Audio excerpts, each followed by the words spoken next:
ministry to understand, to be upfront and ask the question, are you looking for a pastor or are you saying reparent me? And I think those are two critical questions we have to answer. Pastor, what did you think you were going to become before you accepted the call to become a shepherd? And how did you navigate through that? It's the only thing I ever wanted to be. Only thing. Well, not the only thing, because I wanted to be an artist. I've always wanted to be an artist. I think, see, here's what's crazy. And that's why I kind of consider myself a rare breed in my generation, because I didn't have many ambitions outside of this. All I ever wanted to do was serve God. As a little kid, while everybody else was kicking it, I was at revival with a 3-piece suit on doing devotion. I was in the pastor's study, not his office. I was in the pastor's study drinking juice, and the preachers would look at me and say, "That's hooping juice. Let me see your hoop." Yeah. You know, so I think the problem many people have is they confuse their secondary call with their primary call. Or, if I can succinctly summarize it, they struggle between call to and can do. If you're watching right now, put that in the comments. Call to versus can do. Or Tell us the difference, sir. What am I called to versus what I can do. So I can sing, but I'm called to pastor. And the problem is you got a lot of people who chase their can and abort their call. Where if you would dive into your call, it would birth more opportunities for your can. So the reason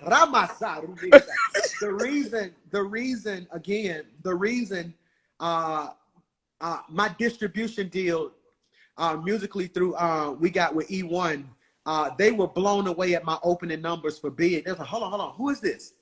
Because although they didn't know me musically, because I had dove fully into my call, they didn't realize we had an app subscription of 80,000 people. They didn't realize we had a text blast with 12,000. They didn't realize we had already amassed over 200,000 people in our database. So what they didn't realize was, although I was new to music, I wasn't new to people. Yes. So because I embraced the call, it allows me to do what I can. Did you catch that? Yes, sir. So it's so many people chasing their can, and I'm sitting back like, brother, if you would fall in love with your call, it would birth. So watch what I tell you. Watch what I say right here. Had Mike Todd wrote a book 5 years ago, nobody would read it. Right. But because he embraced the call, now he can. Wow. If T.D. Jakes would have tried to do movies 20 years ago, nobody would have watched them. Yeah. But because he embraced his call, now he can. Now he can. Might I submit to somebody watching me that you're so busy crying over your can because you aborted your call? Well, if you would step into your call, then you could just tell them, it ain't that I don't want to do it. Now I can do it. Somebody gonna help me preach in here. I can do it, man. So that's what we're doing. Wow. I think it's embracing your call and letting your call birth your can. Because here's the thing. Oftentimes your cans are limited. If you embrace your call, it exposes you to cans you never even thought about. I never thought I was going to write a book, but I wrote one because I'm in my call. Now You can. Yeah. Man, that's Mike. I'm blown away. I'm blown away. Man. That's what we're here for. Away. So we're in this pandemic. We're in this whole national crisis, this virus. How should the church look, and what should we be doing during this pandemic, and how should we look after this is over? One of the greatest mistakes I believe the body of Christ is making right now, I'm going to say this again. One of the greatest mistakes I believe the body of Christ is making as a whole is that everybody's having these one-on-one conversations, these Zooms, and they're asking a question that I believe is being answered not inaccurately, but incompletely. So we get on these Zooms and we say, what should the church be doing? There's a difference between my church and the church. Yes. So and it's not bad. Everybody means well, but they're saying, what is the church? And so because you answer from a my church perspective, you create an inaccurate goal saying, here's what the church should be doing. What should the church be doing? Not being divisive. All right. Although I'm saying we shouldn't go back to church yet, but you're saying we should. We shouldn't be arguing, because watch this. If the world is trying to hear God, yet we're all saying God is saying something different. Yeah. It is not the world's fault that they're still thirsty. They don't know which pool to go to. So the danger of social media is it gives people who aren't qualified to speak on behalf of the church the platform to speak on behalf of the church. And this is why I love the civil rights movement. I grew up in Birmingham, Alabama. My grandfather is the last person to see Dr. King alive in Birmingham. Dr. King would not move without talking to my grandfather. I read letters that he wrote my grandfather sitting in meetings and stuff like that. So what we don't realize is during the civil rights movement, my grandfather, my great uncle, Abernathy, Shuttlesworth, all of these people were qualified to lead, but they humbled themselves and said, Martin, you speak. What I believe the church should be doing is galvanizing around a voice. Jesus. And what's sad, what's hard about that is, who's the voice? Who's the voice? That's what I was about to ask you. Who's the voice? Who's the voice? So here's the problem. So some would say the voice should be Bishop Jakes because he's the most recognizable African-American pastor on the face of the planet, all right? I agree with that. Some would say the voice needs to be Dr. Jamal Bryant because, again, I want to show you, I believe sometimes the voice should be picked based off of your area or your call. You got me? Yes, sir. Right now, we don't need a prophetic voice. We may need a social justice voice. You got me? I think the voices change based off of think about this. A good mechanic or a good carpenter doesn't use a hammer for every season. And he doesn't use a wrench for every problem. Yeah. You know, so I think right now, if in my humble opinion, what should the church be doing? We should be uniting. In my city, what I did was, the moment the governor said everything was open, I went on the news. My mayor asked me to stand with him. Birmingham is the epicenter for African Americans with pre-existing conditions. And what I went on the news and said was, open doesn't mean over. Put that in the comments for me if you don't mind. Open doesn't mean over. Or in other words, just because the government says it's open, it doesn't mean it's over. Yeah. Because a lot of the people who are telling you it's open ain't leaving.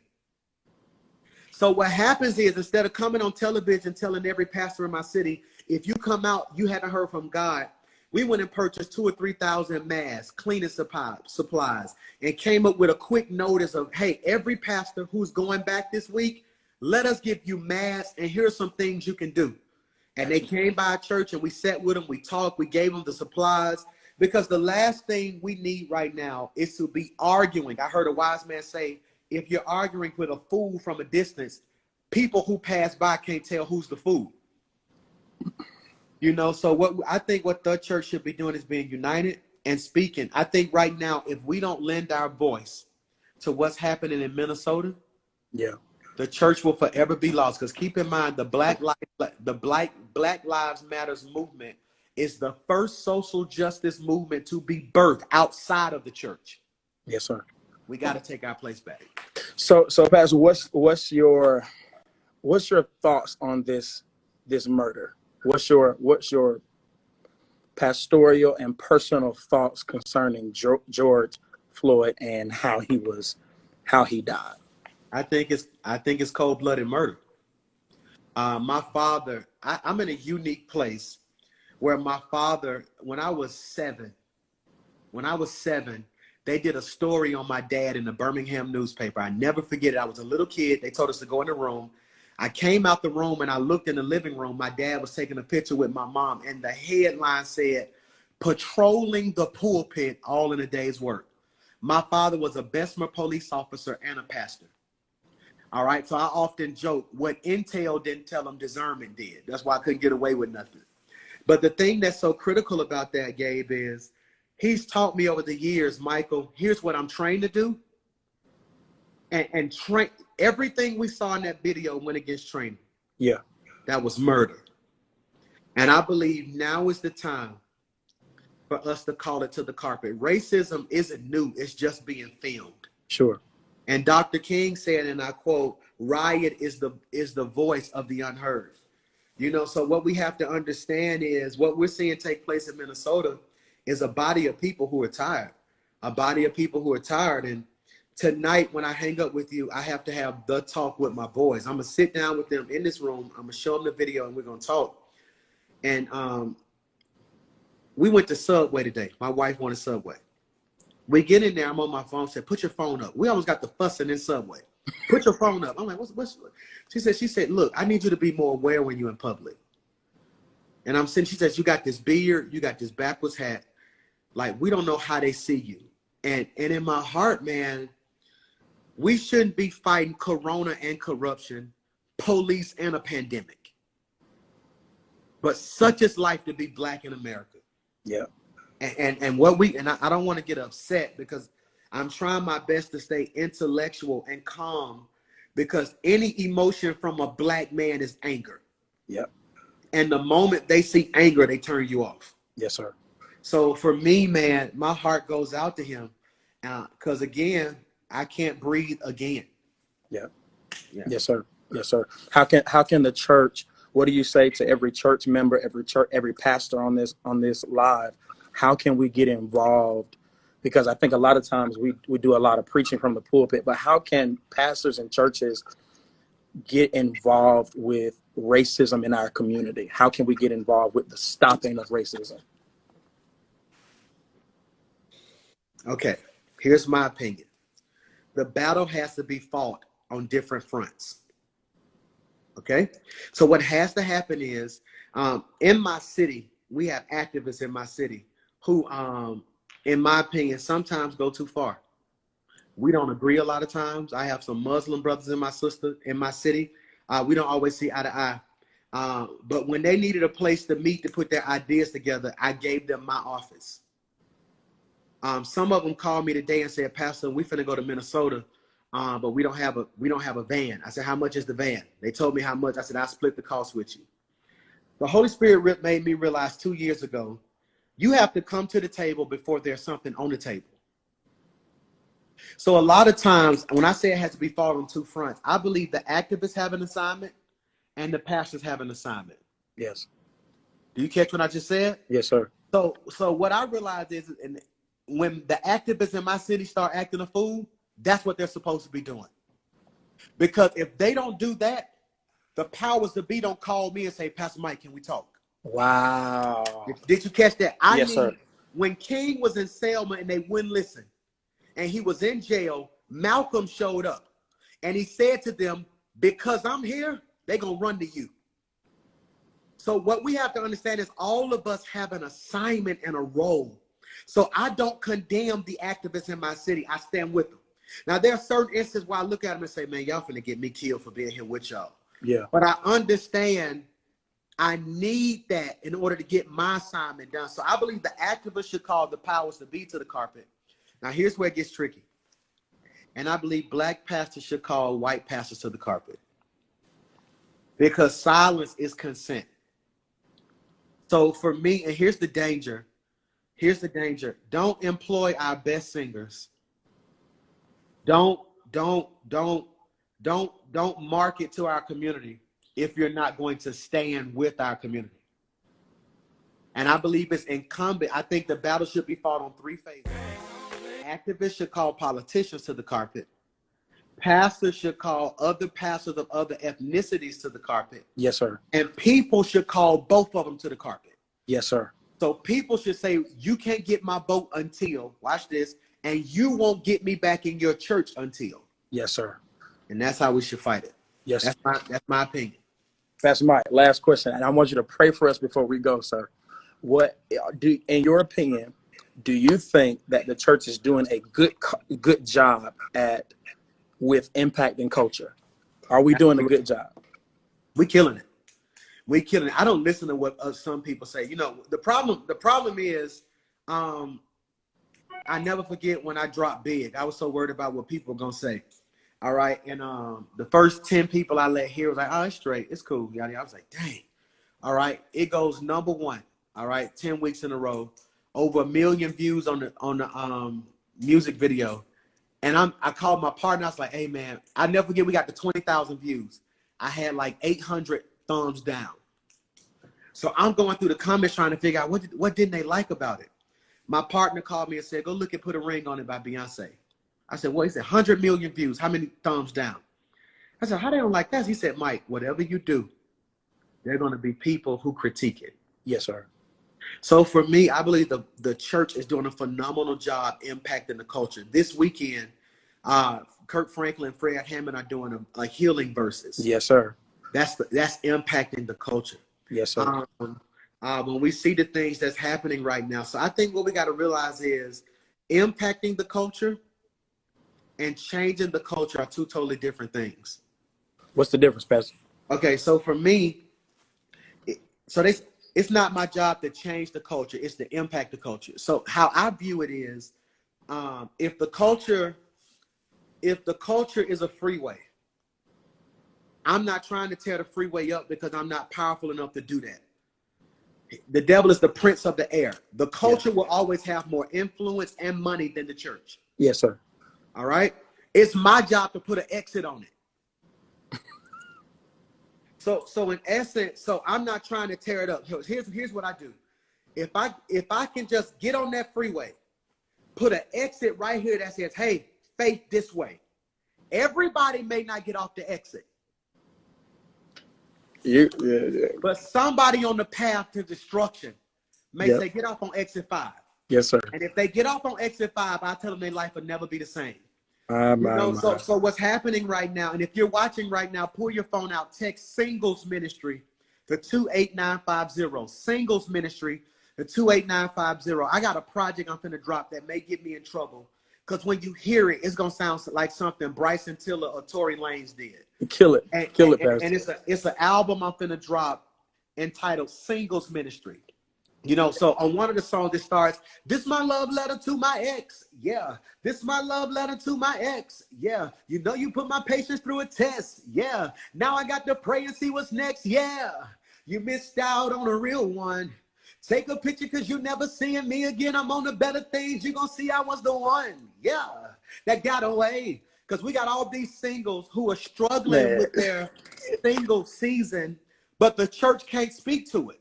So I'm going to do a whole project entitled Singles Ministry. It's already mixed and mastered, ready to drop, called Singles Ministry, where every 3 songs I got Darius Daniels coming on with a voicemail. So every 3 songs it says, you have one message, and Darius Daniels drops 2 minutes worth of information for singles, because I got to find a way to chop these little exits in this culture. You got me? So that's our job. Even with what you're doing in Atlanta, man, you're in a hotbed in Atlanta. And you know this, Atlanta has 100 churches with 2,000 people in it that you've never heard about. Yes, sir. So the question isn't, and hear me when I say this, the question isn't, how can my church be the it church? How can my church be effective? Yeah. Here's what's crazy. People always tell me, my partner, and shout out to him, Pastor David Jocks out of Orlando, Florida. He always tells me, Michael, the world, I'm going to say it in his voice, Michael, the world is bigger than Birmingham. Because for years, I never went nowhere. And you can text text Singles Ministry to 28950. But for me, my assignment was clear. It was clear. Make an impact in your city, and the world will come looking for you. People always ask me, how did your album go #1? The top radio promoter and industry exec in the country happened to come to my church, hear my music, and the rest is history. I didn't go looking for him. He walked in my door. And what I'm trying to show people right now is, if you win your city, a lot of people have 100,000 people watching them online and can't get in their mayor's office. Wow. So for me, when my mayor needed to do something, I was standing right there with him. You got me? I just paid off $1 million worth of medical debt for the citizens in Birmingham, Alabama, with the proceeds from my album sales, because I want them to realize, when it comes to Birmingham, if the world, hear me, that's a caveat. If Birmingham is different, that's a win for me. So a lot of times, Gabe, you got to keep in mind, it's a whole lot of cats trying to be famous. They ain't even trying to be effective. They preaching their whole sermon trying to find what clip can go viral. Yes. You feel what I'm saying? Yes, sir. And to me, man, let the world do that. Like, let if it's God's will for that to happen, it'll happen. But for me, Birmingham, Alabama, and the state of Alabama will not be the same because I'm planted there. And that's my mission right there. That's my mission. Pastor, this is, I'm blown away, sir.